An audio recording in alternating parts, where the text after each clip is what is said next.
इस सारे राम कथा का सार है। विभीषण ने रावण को यही भजन सुनाया था लंका में। मरो भागा था रावण, विभीषण को लात मार के भगा दिया। महादेव ने कहा अब ये मारा जाएगा बेमौत। भगवान शिव जैसा गुरु मिला, मगर भगवान की कथा को ध्यान नहीं दिया, अब ये गया खाक। महादेव कहते हैं महात्मा तुमने मुझे कथा सुनाई, मैं आपको क्या दूं?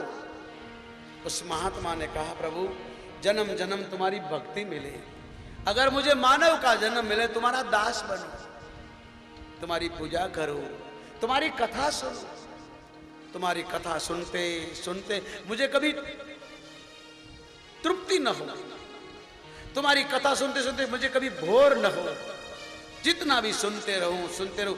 आप दिन रात खाते हो, दिन रात कितने चावल खा गए, कितनी दाल खा गए, कितनी सब्जी खा गए, कितने आटे खा गए, फिर भी तुम ऐसे कैसे रह गए? अगर कथा न सुनी तो आप में, हमारे में और पशु में कोई फर्क नहीं है। मैं जो आपको कथा कहने आया हूं, पहले मैंने 18 साल मेरे गुरु के चरणों में बैठकर सुना है, उसके बाद बोल रहा हूं।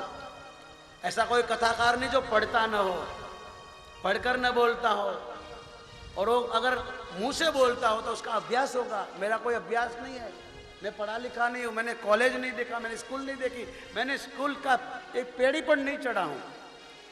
मेरे गुरुदेव 4 महीना कथा करते थे और मैं मेरे गुरुदेव के चरण में नेपाल में बैठकर सुनता था।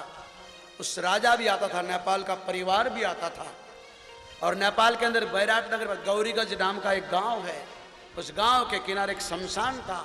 उस शमशान में मेरे गुरुदेव ने मंदिर बनवाया बैजनाथ महादेव का, उनके गुरुजी का नाम था।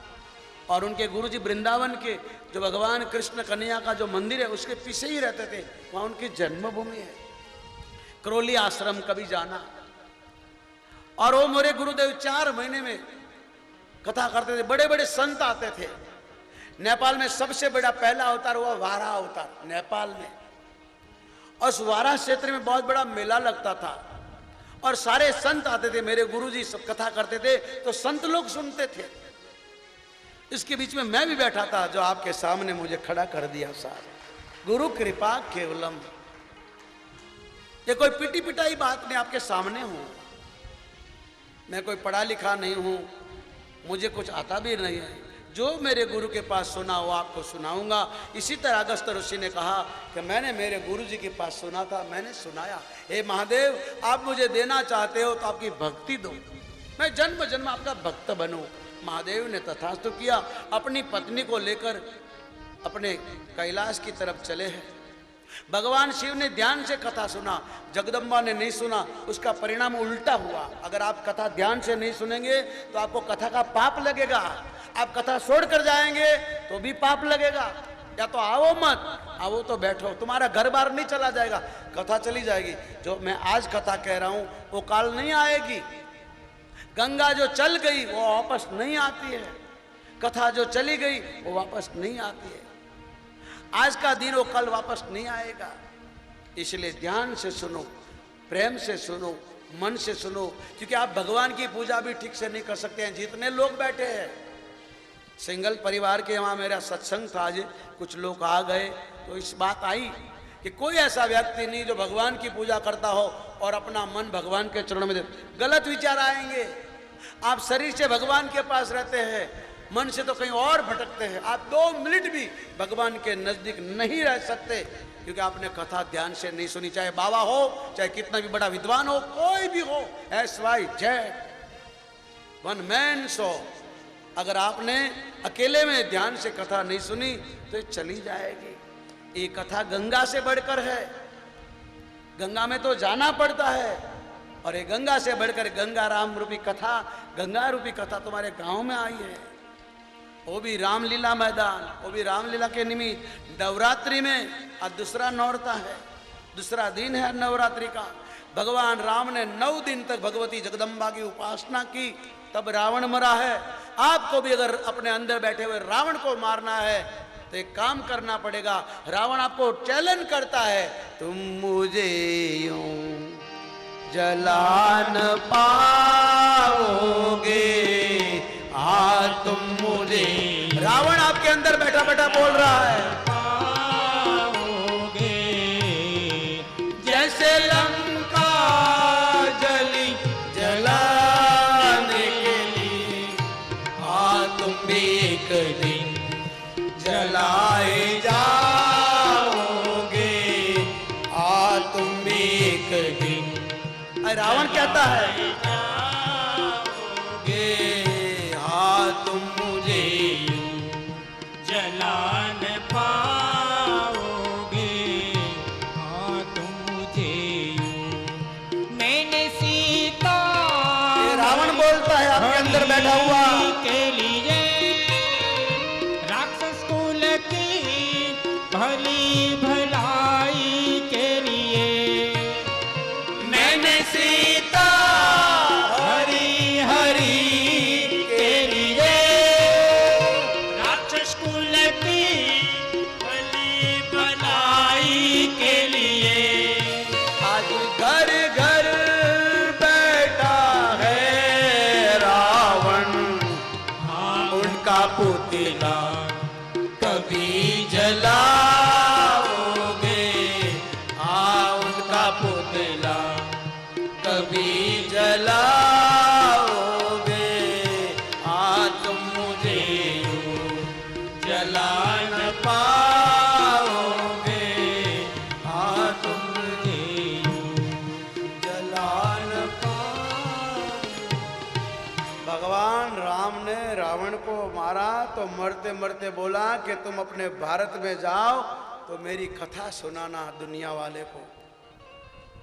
रावण बोला है, छोड़ो राम और रावण की बातें, राक्षस कुल की ये सुहानी रातें, कंस रावण हिरण्यकंस शिशुपाल बलि, जो दुनिया में आके नहेंगे दिए, आज घर घर बैठा है रावण, उनका पुतला कभी जलाओगे,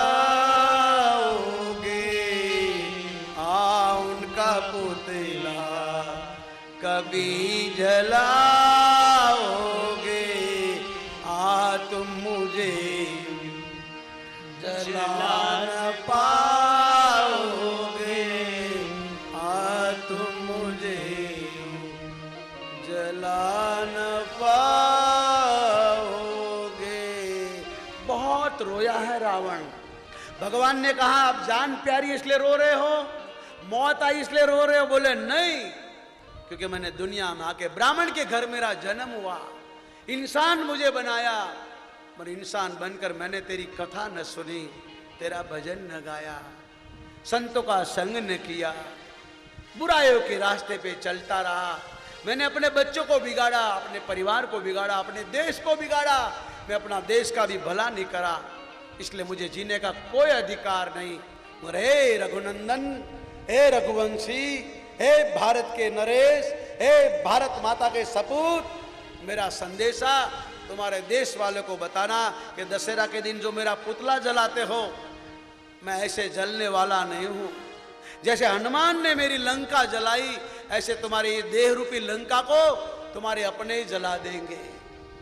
ये रावण कहते हैं, जीते लकड़ी मरते लकड़ी, देख तमाचा लकड़ी का, जीते भी लकड़ी मरते भी लकड़ी, देख तमाशा लकड़ी का, क्या जीवन क्या मरण कबीरा, क्या जीवन क्या मरण कबीरा, एक इच्छा है लकड़ी का, जीते भी लकड़ी मरते भी लकड़ी, देख तमाशा लकड़ी का। ए भाई जीते भी लकड़ी मरते भी लकड़ी, देख तमाशा लकड़ी का। जब जब तेरा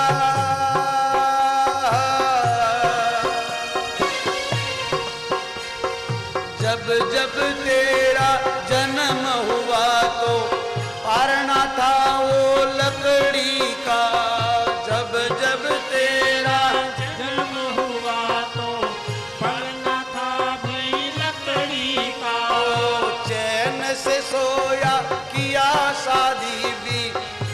मंडप था लकड़ी का, जब जब तू दूल्हा बना तो मंडप था वो लकड़ी का।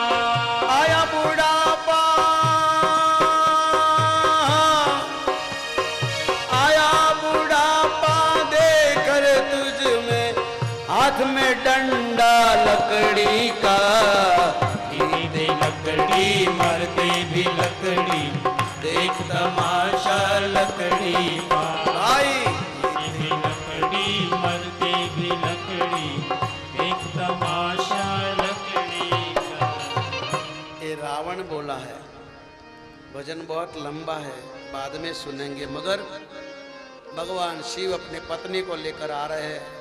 भगवान शिव ने कथा को सुना, जगदम्बा ने ध्यान से नहीं सुना, तो इसका बड़ा भयंकर परिणाम आया। अगर कथा सुनेंगे नहीं तो आपका और मेरा यही हाल होगा। जो जगत की माता को भी मरना पड़ा, जलना पड़ा, तो आपकी मेरी हालत क्या होगी। इसलिए कथा हमारे जीवन को सुधारती है, कथा हमें राह दिखाती है, कथा हमारे जीवन को बदलती है, कथा आपको कुछ कहना चाहती है, कथा आपको सही रास्ते पे लाना चाहती है।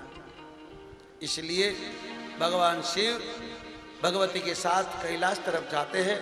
उसी समय भगवान मनुष्य का अवतार लेके भारत में रामलीला कर रहे थे। राम लक्ष्मण जानकी अपने माता पिता की आज्ञा को पालन करने के लिए वन में जाते थे। उसी टाइम रावण आता है, माँ जानकी को ले जाता है।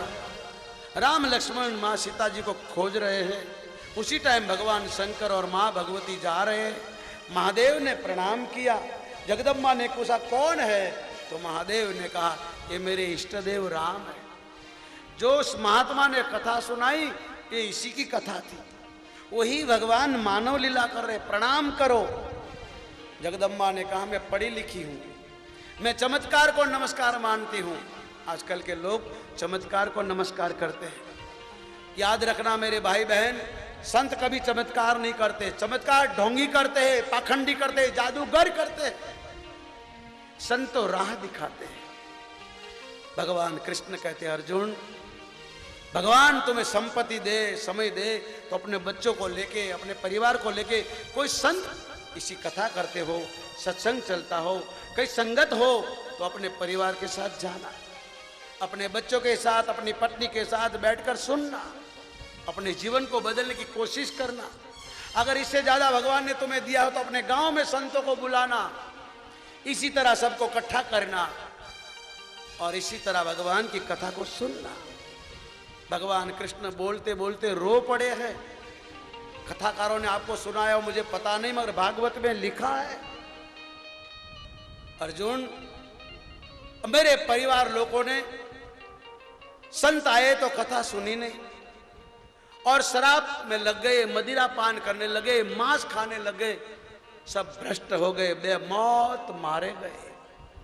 अर्जुन मुझे भी मरना है, क्योंकि अकेला ही आया है, जीव अकेला जाएगा, कोई साथी नहीं, कोई संगी नहीं, किसी का कोई साथ में आता नहीं, जाता नहीं। अर्जुन मुझे मरना है, तुम्हें अभी जिंदा रहना है, अभी तुम्हारा कुछ जीवन बाकी है, उसका सदुपयोग करना, अच्छे कर्मों में लगाना, अच्छे कामों में लगाना, कोई संत के पास जाके बैठना, और हो सके तो तेरे घर में महादेव की पूजा करना। ये कृष्ण कहते हैं हर गृहस्थों का धर्म है अपने घर में महादेव की मूर्ति रखो। महादेव मृत्यु का दाता है, शिवलिंग की पूजा करो। अगर कोई कह के शिवलिंग हटा दो तो हटाना नहीं, तुम किसी भी धर्म को मानते हो, ऐसा कोई धर्म नहीं है जो शिव की पूजा ना होती है, कहां भी चले जाओ। व्यास गादी पर मैं बोल नहीं सकता हूं क्योंकि वीडियो उतर रहा है, बाकी मक्का में जाके देखिए क्या